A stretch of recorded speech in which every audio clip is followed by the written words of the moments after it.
Hello everyone, welcome back to SS classes. My name is Shaista Parveen and you are watching SS classes. So my all dear students, this is the video of class 8 ICSE board biology. In this video we'll read about the chapter number 1 which is the transport of food and minerals in plants.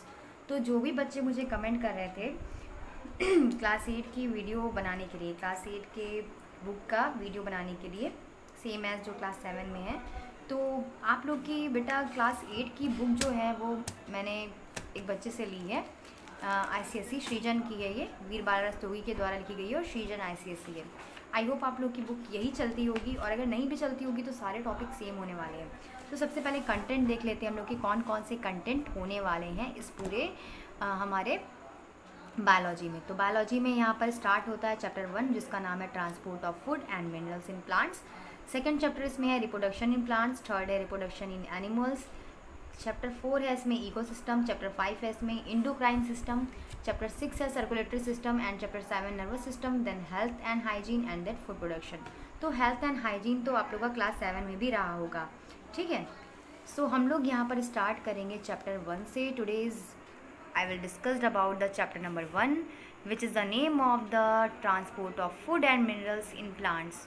तो finally मुझे ये book मिल गई और मैं biology से start कर रही हूँ अपना पहला वीडियो क्लास 8 का। अगर आप लोग के लिए थोड़ा सा भी हेल्पफुल हो तो प्लीज़ लाइक कीजिएगा और अपने फ्रेंड के साथ ज़रूर शेयर कीजिएगा। और मेरी जो ये वीडियो बनाने वाली स्टिक है ना वो थोड़ी टूट गई है, इस वजह से जो है ये वीडियो थोड़ा हिल डुल रहा है। इसका क्या करूँ, मैं ठीक करना पड़ेगा मुझे, मैं बाद में ठीक कर लूँगी। तो चलिए without wasting the time I will start the chapter which is the name of transport of food and minerals in plants। So first we discussed about transport। Transport का मतलब क्या होता है बेटा? ट्रांसपोर्ट का मतलब होता है मूवमेंट, है ना। ट्रांसपोर्ट का मतलब हम लोग क्या करते हैं, एक जगह से दूसरी जगह जाना, यही तो होता है ट्रांसपोर्ट में मीन्स ना। जब हम लोग कहीं जाते हैं, कहीं बाहर जाते हैं तो किसी ना किसी ट्रांसपोर्ट सिस्टम का यूज़ करते हैं। लाइक हम लोग रिक्शे का यूज़ करते हैं, हम लोग ऑटो का यूज़ करते हैं, हम लोग बाइक का यूज़ करते हैं, हम लोग और भी बहुत सारी चीज़ें जैसे बसेस वगैरह का यूज़ करते हैं। तो किस लिए करते हैं? हम लोग ट्रांसपोर्ट करने के लिए, किसी एक जगह से दूसरी जगह जाने के लिए ट्रांसपोर्ट का सिस्टम का यूज़ करते हैं। तो जैसा कि आप लोगों ने चैप्टर नंबर 1 पढ़ा होगा सर्कुलेटरी सिस्टम क्लास 7 या 8 में, मुझे थिंक याद नहीं है, जिसमें क्या था कि ह्यूमंस के अंदर क्या होता है, कैसे सर्कुलेशन होता है, जो भी हम लोग खाते हैं फूड वगैरह वो कैसे सर्कुलेट होता है पूरी बॉडी में, ये चीज़ हम लोगों ने पढ़ी थी। तो वही चीज़ हम लोग को ट्रांसपोर्टेशन के रूप में पढ़नी है इन प्लांट्स में। अब हमें देखना है कि प्लांट्स में जो है फूड कैसे ट्रांसपोर्ट होता है, जो मिनरल्स होते हैं वो कैसे ट्रांसपोर्ट होते हैं एक जगह से दूसरी जगह। सो बिना आप लोग को कुछ सोचे समझे इसको समझ लेना है। क्या समझ लेना है आपको कि इसका मतलब क्या है कि जो भी जैसे हम लोग प्लांट फूड खाते हैं, हम लोग में फूड के ट्रांसप्लांटेशन की ज़रूरत होती है, वैसे ही प्लांट्स भी तो ज़रूरी हैं। प्लांट्स भी जो फूड बनाते हैं अपना, तो उनमें कैसे ट्रांसपोर्ट सिस्टम काम करता है। तो चलिए हम लोग स्टार्ट करते हैं ट्रांसपोर्ट ऑफ मटेरियल से। सो जितने भी ऑर्गेनिज्म हैं उनमें ट्रांसपोर्टिंग के लिए लाइक सब्सटेंस जैसे न्यूट्रिशन हो गया, वाटर हो गया, ऑक्सीजन हो गया, बॉडी के एक पार्ट से दूसरे पार्ट में पहुंचने के लिए किसी न किसी ट्रांसपोर्ट सिस्टम की ज़रूरत पड़ती है, ठीक है। जैसे सिंगल सेल्ड ऑर्गेनिज्म जैसे अमीबा की बात करें या पैरामीशियम की बात करें या कुछ एल्गी की बात करें, मटेरियल जो मूव बाय डिफ्यूज़न, तो इनमें क्या मटेरियल का जो मूवमेंट होता है यानी ट्रांसपोर्टेशन का जो काम होता है वो डिफ्यूज़न के द्वारा होता है, ठीक है। क्योंकि ये सारे सिंगल सेल्ड एनिमल हैं भाई, अमीबा पैरामीशियम ये सारे क्या हैं, सिंगल सेल्ड एनिमल हैं। तो इनमें जो मटेरियल का जो ट्रांसपोर्टेशन होता है वो होता है थ्रू द डिफ्यूज़न, ठीक है। फिर है in simple multi cellular plants. कुछ सिंपल मल्टी सेलुलर प्लांट्स जैसे एल्गी की बात करें, फंजाई की बात करें या एनिमल्स की बात करें या स्पंजेस की या हाइड्रा की बात करें, या सब्सटेंस इसमें मूव होता है सेल के थ्रू, सेल बाय डिफ्यूज़न ओनली।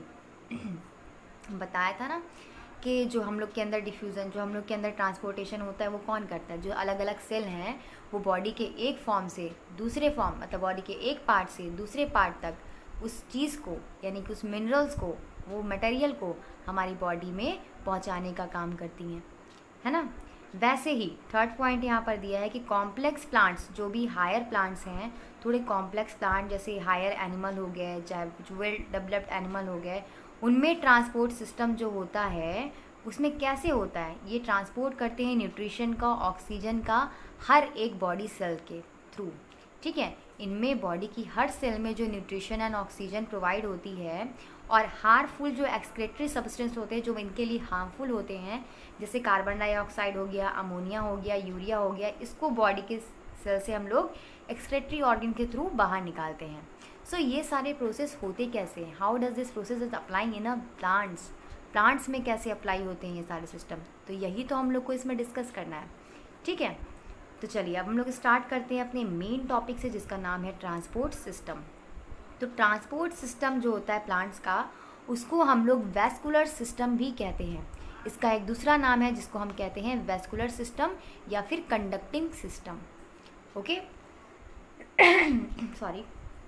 जो ट्रांसपोर्ट सिस्टम होता है वो सिंपल प्लांट्स में ज़्यादातर नहीं दिखाई देता है, जैसे क्लेमाइडोमोनास या स्पाइरोगारा में नहीं प्रेजेंट होता है। लेकिन जितने भी वेल डेवलप्ड प्लांट होते हैं, वेल डेवलप्ड मतलब पूरी तरीके से विकसित प्लांट, जो हायर प्लांट होते हैं, जैसे पेट्यूनिया हो गया, विकना हो गया, मस्टर्ड हो गया, बासम हो गया, मैंगो, नीम एक्सेट्रा, ये सारे हायर प्लांट है ना, प्लांट की हायर कैटेगरी है। तो ये सारे हायर प्लांट जो होते हैं इनमें ट्रांसपोर्ट सिस्टम पाया जाता है। और ये ट्रांसपोर्ट सिस्टम जो होता है वो फॉर्म होता है कि स्पेशलाइज कंडक्टिंग टिश्यू से। इनकी बॉडी के अंदर एक स्पेशलाइज कंडक्टिंग टिश्यूज़ होता है, जिसमें स्ट्रक्चर जो होता है वो पाइप जैसे आपने देखा है ना घरों में जो पानी आने वाला पाइप होता है, वैसा पाइप लाइक स्ट्रक्चर होता है, जिसमें इनकी एक सेल शुरुआत से अरेंज होती है, लास्ट तक अरेंज होती है। और ये पूरा पाइप सिस्टम जो है उनके रूट से मतलब उनकी जड़ से उनके टिप यानी कि ऊंचाई तक जाता है, पूरा जाता है। ठीक है, और ये करता क्या है, ये लीव्स पे पासिंग आउट करता है स्टेम में, एंड इन लीव्स में ये लोकेटेड होता है मिड रिब में। मिड रिब मतलब बीच वाले पार्ट में, और ब्रांचेस में। यहाँ पर जो है 2 टाइप्स के हम लोग ट्रांसपोर्ट सिस्टम पढ़ेंगे। ये 2 टाइप के ट्रांसपोर्ट सिस्टम होते हैं जिसे हम पढ़ेंगे, xylem and phloem. Xylem and phloem के बारे में आपने पहले भी डिस्कस किया है, थोड़ा बहुत डिस्कस किया है, बट इस चैप्टर में आप लोग डीपली पढ़ोगे जाइलम एंड फ्लोएम का क्या फंक्शन है, किस तरीके से प्लांट में ट्रांसपोर्टेशन का काम करते हैं ये। तो जाइलम की बात करें तो जाइलम जो है वो कंडक्टिव टिश्यूज़ है, जो क्या करता है, वाटर एंड मिनरल्स को एब्जॉर्ब करता है रूट के द्वारा। जो प्लांट्स की रूट होती हैं उनके अंदर ये क्या करता है, वाटर एंड मिनरल को एब्जॉर्ब कर लेता है। ठीक है, और ये कंपोज कैसे होता है, 4 टाइप की सेल से मिलकर बना होता है। जो जाइलम होता है इसका मेन फंक्शन आपको याद कर लेना है। क्या फंक्शन है भाई जाइलम का? जाइलम का इतना सा फंक्शन है कि मिनरल्स एंड वाटर जो भी होंगे ये उनको रूट के द्वारा एब्जॉर्ब करके प्लांट्स के हर पार्ट में क्या करेगा, पहुंचाएगा। ये कंपोज होता है 4 टाइप की सेल से, जिसे हम बोलते हैं xylem vessels, tracheids, xylem fibres, xylem parenchyma. ठीक है, 4 टाइप की सेल आपको नाम याद कर लेने। सबसे पहले बात करेंगे जाइलम वेसल्स की। जाइलम वेसल्स क्या होता है, तो एक thick walled non living long tube like structure होता है, ट्यूब लाइक सेल होती है, ट्यूबुलर सेल भी जिसे हम बोलते हैं। इसकी जो ओपनिंग होती है दोनों एंड पर होती है, और इसका जो ज्वाइंट होता है, ठीक है, वो एंड टू एंड होता है, मतलब एक एंड से शुरुआत होती है दूसरे एंड पे ख़त्म होती है। और ये कंटिन्यूअस एक चैनल के रूप में रूट के अंदर से जुड़े हुए होते हैं। स्टेम लाइक ब्रांच होती है, इसमें टिप ऑफ लीफ पे प्रेजेंट होते हैं। वाटर जो होता है इसमें से निकलता है वेसल से, force of gravity. Force of gravity के बारे में कौन नहीं जानता, आप लोग बहुत अच्छे से जानते होंगे। ग्रेविटी का फोर्स क्या होता है कि किसी भी चीज़ को नीचे ले जाने में मदद करता है। ठीक है, या फिर आप लोग सोचते हो कि जो आपके घर का जो पानी होता है, नल का पानी कैसे ऊपर तक जाता है, जो 3 मंजिला 4 मंजिला घर होती है, कैसे जाता है, because of the force of gravity. Okay, इतनी चीज़ आप लोग को याद करनी है। उसके बाद हम बात करें जाइलम ट्रैकेट्स की। जाइलम ट्रैकेट्स की बात करें तो देखिए जाइलम ट्रैकेट्स में क्या आ रहे हैं। सो इसमें ऑल्सो ये नॉन लिविंग होते हैं, ये भी नॉन लिविंग होते हैं, और इलोंगेटेड सेल प्रेजेंट होती हैं इसमें, जिसमें एक पॉइंटेड एंड होते हैं। अभी हम xylem vessels, xylem tracheids, xylem fibres and xylem parenchyma का फिगर को देखकर बहुत अच्छे से क्लियरली समझ लेंगे। ठीक है, तो यहाँ पर जाइलम के जो वेसल्स होते हैं ट्रैकेट्स के, वो कंडक्ट करती हैं वाटर का एंड मिनरल्स का। ऑल्सो यहाँ पर वाटर एंड मिनरल्स का कंडक्शन होता है। जाइलम फाइबर की बात करें तो ये थिक होता है, थिक यानी कि थोड़ी मोटी वॉल होती है, एंड प्रोवाइड करती है क्या, मैकेनिकल सपोर्ट। ये प्लांट्स को मैकेनिकल सपोर्ट प्रोवाइड करती है सीधे खड़े होने में। ठीक है। जाइलम पैरेन्काइमा की बात करें तो यहाँ पर ये लिविंग सेल प्रेजेंट होती हैं और परफॉर्म करती हैं स्टोरेज फंक्शन को। जो भी चीज़ें इसमें प्लांट्स में स्टोर होती हैं, चाहे वो रिजर्व फूड मटेरियल हो वगैरह, कुछ भी स्टार्च वगैरह, ये सब तो प्लांट्स में जो भी रिजर्व फूड मटेरियल होगा वो स्टोरेज फंक्शन का काम करेंगी हमारी जाइलम पैरेन्काइमा।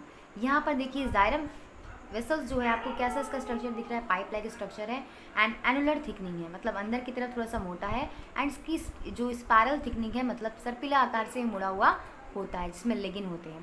जाइलम ट्रैगेट्स की बात करें तो यहाँ पर पिट्स होते हैं, छोटे छोटे छोटे छोटे डाउट्स होते हैं, धब्बे टाइप के होते हैं, ठीक है। जाइलम फाइबर थोड़े थिक होते हैं और इनका काम क्या होता है, मैकेनिकल सपोर्ट प्रदान करना, किसको, प्लांट्स को।